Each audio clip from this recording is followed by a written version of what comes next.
Imaginez ceci, la Cour suprême des États-Unis vient de changer de position sur Trump. Après des années de soutien à ses pouvoirs étendus, elle fait soudainement marche arrière. Pourquoi? Une erreur flagrante a été repérée dans une affaire décisive. Et ce n'est pas seulement une question de Trump, c'est une question qui concerne l'avenir, votre avenir. Si la Cour statue en sa faveur, cela pourrait totalement redéfinir la manière dont les présidents exercent leur pouvoir sur des institutions comme la Réserve fédérale. Et voilà la cerise sur le gâteau. Que se passerait-il si un président démocrate obtenait les mêmes pouvoirs? Restez avec nous, car ce qui se passe ensuite pourrait bouleverser tout le système. Ce qui est en jeu ici dépasse largement les frontières d'une simple affaire judiciaire. Ce n'est pas juste un homme qui tente d'étendre ses pouvoirs, c'est un système tout entier qui pourrait se retrouver déstabilisé.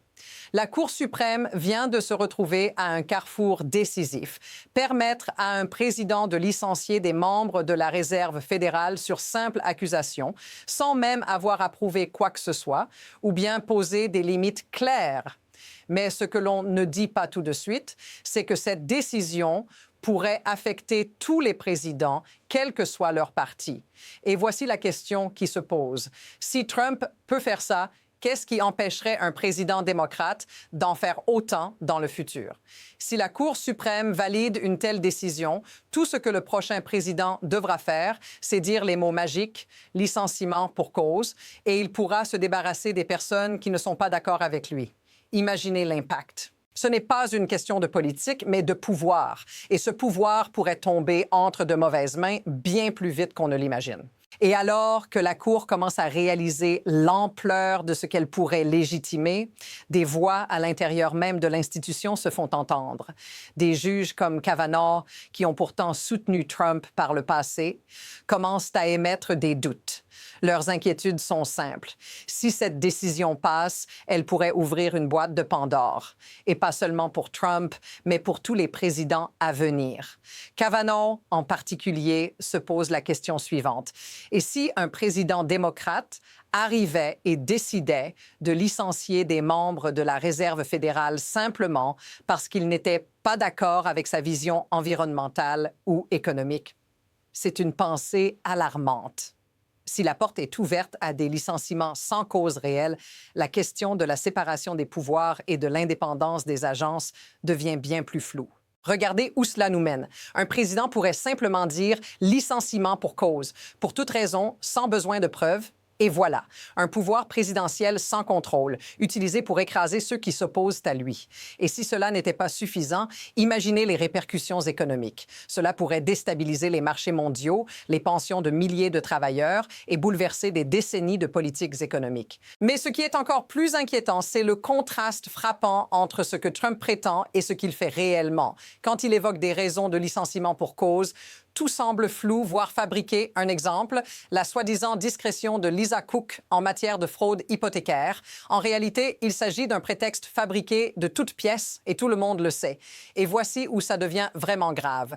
Trump ne joue pas selon les règles. Il ne respecte pas même les bases du système qu'il prétend défendre.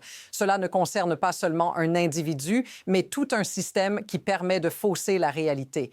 Le mensonge est devenu l'outil privilégié pour maintenir le pouvoir. Si un président peut licencier quelqu'un en inventant une raison, qu'est-ce qui l'empêche de manipuler d'autres institutions à sa guise? C'est ce que Kavanaugh a compris et c'est ce qui fait que cette décision, bien qu'initialement en faveur de Trump, pourrait nous revenir dans la figure de manière inattendue.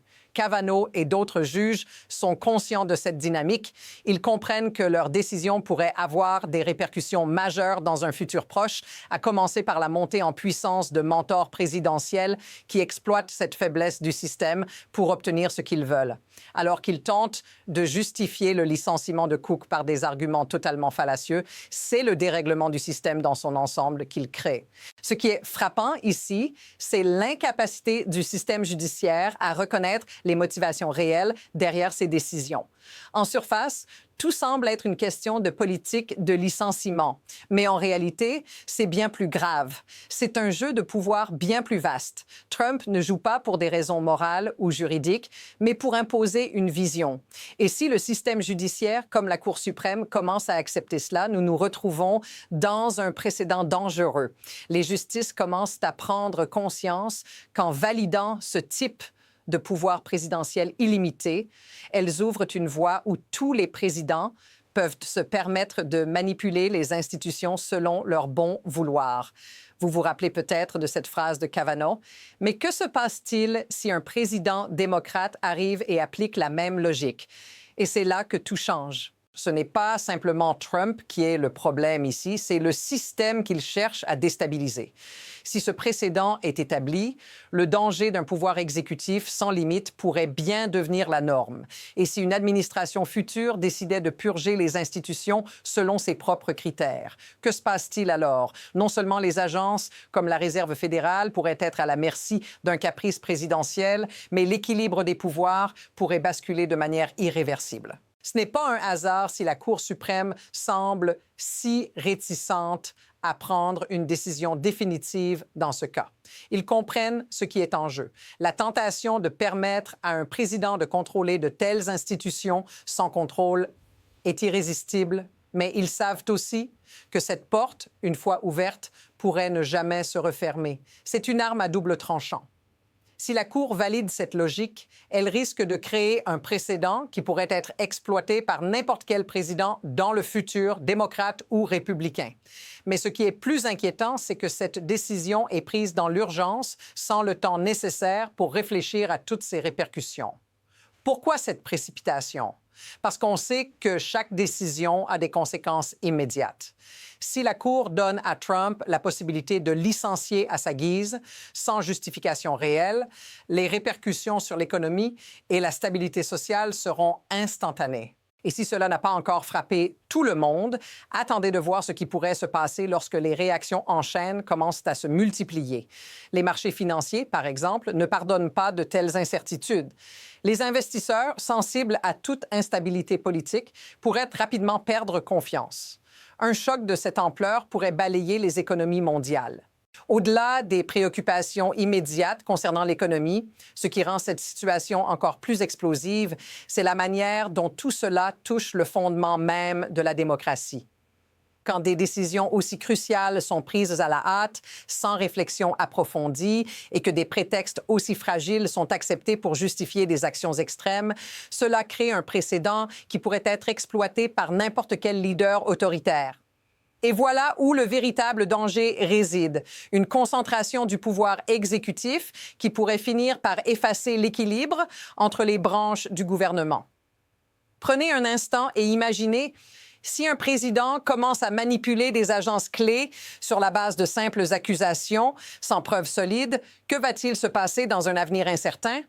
Ce ne sont plus seulement des questions juridiques. Ce sont des questions existentielles sur la manière dont notre système politique fonctionne, sur ce qui fait que notre démocratie est protégée. Si cette porte est ouverte, nous pourrions nous retrouver dans une situation de contrôle totalitaire déguisée sous des apparences de légalité.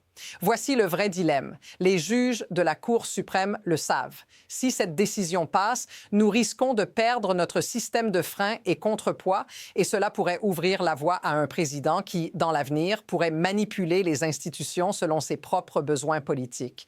Nous pourrions être témoins de l'érosion complète de la séparation des pouvoirs.